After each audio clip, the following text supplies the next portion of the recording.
1707 में औरंगजेब की वफात के बाद दिल्ली के आसमान पर एक ऐसी खामोश तब्दीली उतरती है जो तारीख की किताबों में नहीं लिखी गई, मगर उसने सल्तनत को अगले 150 साल तक दरकता रखा। दिल्ली के हंगामा खेज गलियों, मुगल ब्यूरोक्रेसी के टूटते हुए निजाम और सूबों की बगावतों के दरमियान एक ऐसा इंतजामी मोर्चा जन्म लेता है जिसका ज़ाहिरी चेहरा एक आम सी सराय थी। चांदनी चौक के पुराने बाजार के किनारे, मगर उसके अंदर एक ऐसा राज सांस लेता था जिसकी वजह से मुगल सल्तनत आखिरी सांस तक कायम रही। उस खामोश, बेनाम मगर तलाई इमारत को तारीख ने सिर्फ इतना लिखा, सराय जरी। ये सराय दरअसल खजाना नहीं थी, बल्कि सल्तनत का दिल था। यहाँ रकम नहीं रखी जाती थी, यहाँ एतमाद रखा जाता था। बड़े ताजर, अमीर, जागीरदार, हत्ता के सूबाई गवर्नर भी अपनी दौलत महल के बजाय यहाँ जमा कराते, क्योंकि महल पर हमला हो सकता था मगर सराय जरी पर नहीं। यहाँ 3 तालों वाले लकड़ी के संदूक होते, हर संदूक की 3 चाबियाँ, एक ताजर के पास, एक मुंशी के पास, एक खजानादार के पास। तीनों के बगैर संदूक नहीं खुलता था। ये वो जमाना था जब रियासत कमजोर थी, मगर उसके मुंशी, काजी, कातिब और हिसाबदान जहानत और वफादारी में अपनी मिसाल आप थे। इन संदूकों के अंदर सोने के सिक्के, ज़मुर्द, हीरो की डलियां और बड़े बड़े बिल ऑफ एक्सचेंज रखे जाते, मगर असल जादू वो रजिस्टर था जिसमें लेन देन लिखा जाता। उन रजिस्टरों में रकम हिस्सों में नहीं लिखी जाती थी। हर मुंशी के पास एक खुफिया कोड होता जिसमें रकम को परिंदों के नामों में लिखा जाता। कभी जरी फाख्ता यानी 500, सरो बालाबास यानी 5000 और तारीखी शारी मिसरों की शक्ल में। ये कोड सिर्फ चंद अफराद पढ़ सकते थे।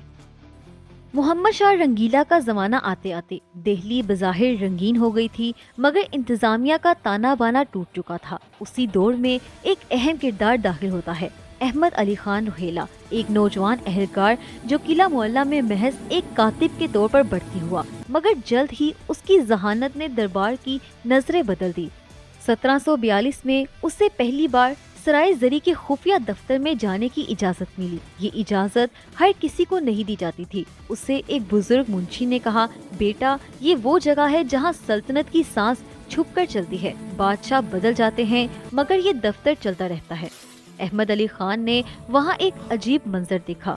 दर्जनों संदूक जिन पर ना किसी का नाम था ना कोई निशान, सिर्फ संदूक के अंदर मौजूद रकम को एक खुफिया रजिस्टर में परिंदों और सितारों के नामों में लिखा हुआ। वहीं उसने देखा कि जागीरों से जमा होने वाला खराज, मरहटों को दी जाने वाली रिश्वतें, दरबार के पेंशन याफ्ता खानदानों की अदायगियां, हत्ता के अवध और बंगाल के नवाबों के जाती पैसे, आल कुछ यहीं से गुजरते हैं। ये सराय दरअसल सल्तनत का गैर रस्मी खजाना थी, जिसका मकसद रियासत को उस वक्त भी चलाना था जब बादशाह कमजोर हो, वजीर नाअहल हो, मगर इंतजामी ढांचा बाकी रखना हो। 1748 में अहमद अली खान को एक रात हंगामी तौर पर सराय में बुलाया गया। खबर आई थी कि दक्कन से एक बड़ा काफिला आ रहा है जिसमें रियासत हैदराबाद का खुफिया खजाना जमा होना था। ये वो रकम थी जो निजामुल मुल्क ने दिल्ली में महफूज रखवाने का फैसला किया, ताकि अगर मुकामी बगावत हो जाए तो सल्तनत दिल्ली कमजोर ना पड़े। गैर सरकारी खतूत के मुताबिक उस रात सराय जरी में कुल 12 संदूक दाखिल हुए, जिनमें से हर एक के अंदर हजारों अशरफियां थी।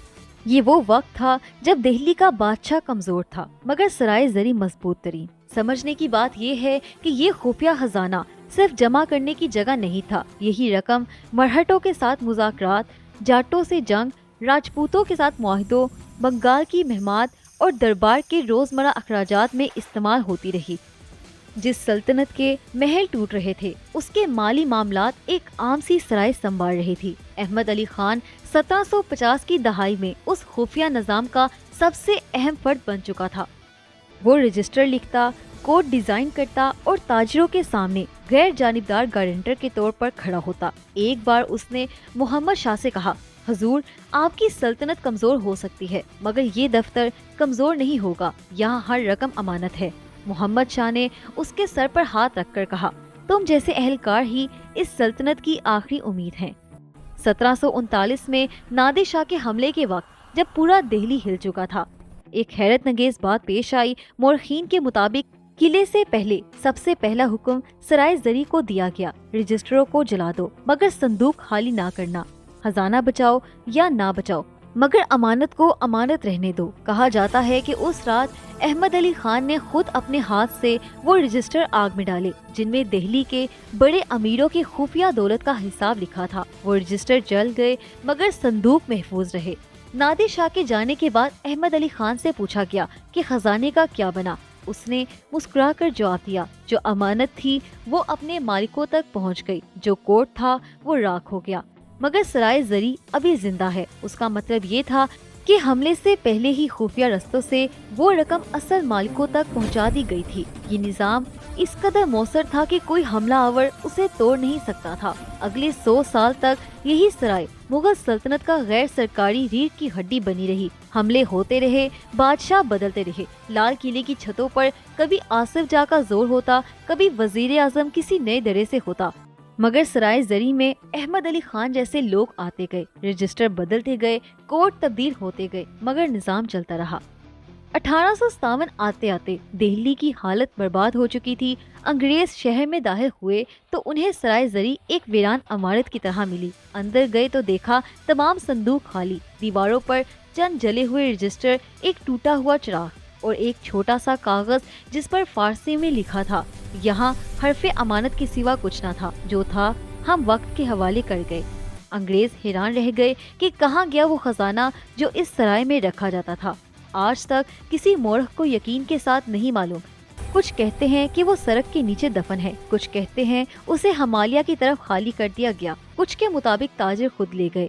मगर ये हकीकत सब मानते हैं कि अगर सराय जरी ना होती तो मुगल सल्तनत 1707 के फौरन बाद ही खत्म हो चुकी होती।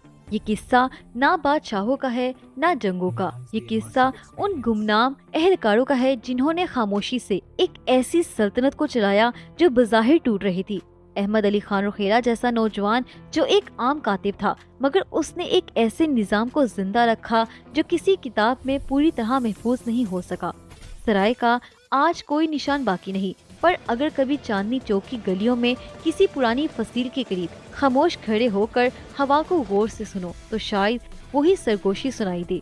सल्तनतें तलवार से नहीं चलती, अमानत से चलती हैं।